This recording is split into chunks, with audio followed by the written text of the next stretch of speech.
राष्ट्रवादी काँग्रेसचे खासदार पार्थ पवार आणि राज्याचे मंत्री छगन भुजबळ यांच्यात एका टेंडरच्या मुद्द्यावरून वाद झाल्याची जोरदार चर्चा सध्या राजकीय वर्तुळात रंगली आहे।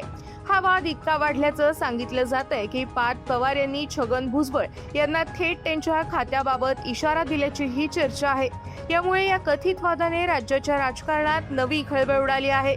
मिळालेल्या माहितीनुसार छगन भुजबळ यांच्याकडे असलेल्या अन्न व नागरी पुरवठा विभागाने वाहतुकीसाठी एक टेंडर काढलं होतं। या टेंडरच्या संदर्भात एका ठराविक ठेकेदाराला कंत्राट मिळावं यासाठी पार्थ पवार यांनी आग्रह धरल्याची चर्चा आहे।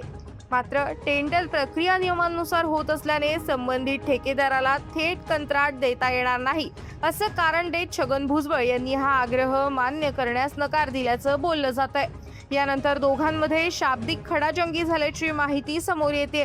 काही वृत्तांनुसार यावेळी छगन भुजबळ यांनी पार्थ पवार यांना तुमच्या वडिलांनी किंवा आजोबांनीही मला कधी अशा प्रकारे सांगितलं नव्हतं अशा शब्दात नाराजी व्यक्त केली।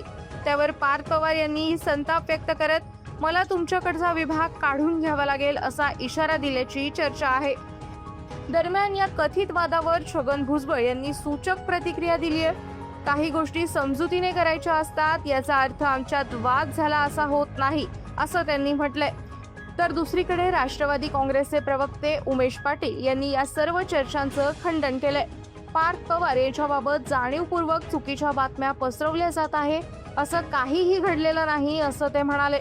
मात्र या संपूर्ण प्रकरणामुळे राजकीय वर्तुळात चर्चांना उधाण आलं असून पडद्यामागे नेमकं काय घडलं याबाबत विविध तर्कवितर्क लावले जातात। या कथित वादामागचं सत्य काय आहे हे येणाऱ्या काळात स्पष्ट होईल।